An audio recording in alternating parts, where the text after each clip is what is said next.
Hello everyone, this is Turry. In this episode we will talk about one of the most interesting destroyers in our game. Excellent rapid-fire guns, powerful long-range torpedoes, smoke screen, and a decent concealment rating. Of course, this is Harugumo. Top Japanese destroyer, performs well in random battles, ranking battles, and even in clan battles. Today we will also see two different perk and upgrade builds in action, discuss the pros and cons of each, and talk about the ship overall. What are the strengths and what situations should you avoid? Subscribe to the channel, hit the like button and the bell. Let's go! This ship has a total of 10 100mm main caliber guns. The improved HE shell penetration allows it to penetrate 30mm armor without any upgrades. But if that's not enough for you, you can do more.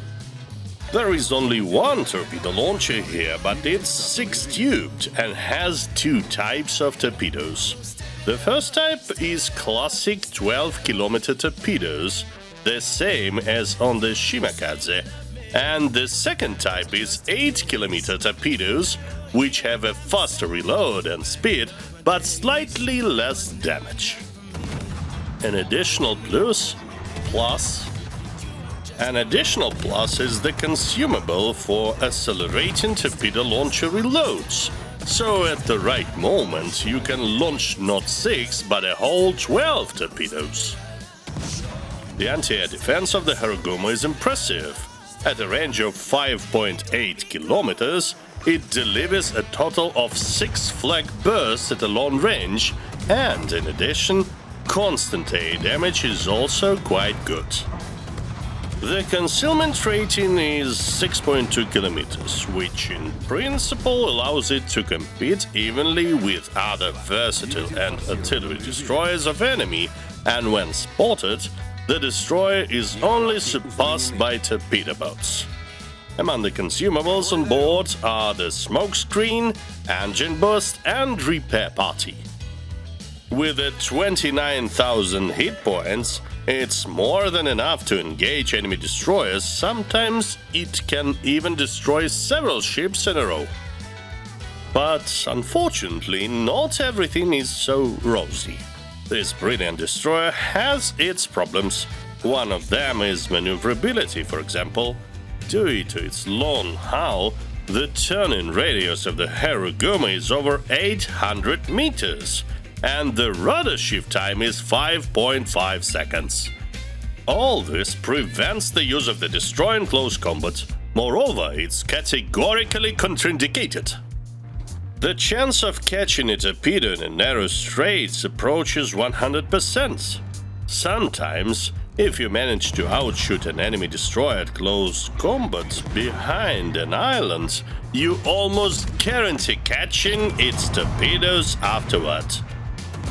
Therefore, a much more reasonable solution would be maintaining a distance of 4 to 6 kilometers to both spot the enemy destroyer and have time to turn your hull away from its deadly gifts. Another unpleasant aspect is the legacy of the Akizuki. Extremely low speed, especially compared to other Tier 10 destroyers. Even with engine boost, the Harugumo barely crosses the threshold of 40 knots, and this partly affects its maneuverability detrimentally.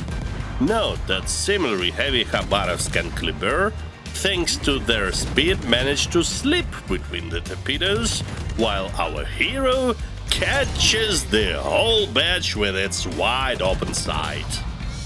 Do you think that is all? Not so fast. Torpedo launchers also add a spoonful of tar. The base torpedo reload approaches 3 minutes, which is the longest among all destroyers. Only the accelerated reload saves the day. Oh well, now we've familiarized ourselves with the strengths and weaknesses. Let's talk about the Harugumo's build. In this episode, I will show you two options. The first one is perfect for any type of battle, random, ranked or clan. It's mainly focused on countering enemy destroyers. On the first and second levels, everything looks quite predictable. And then, pay attention.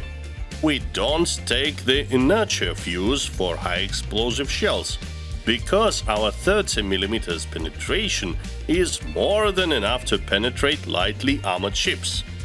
Also, I don't take the Superintendent and AA Gunner skills.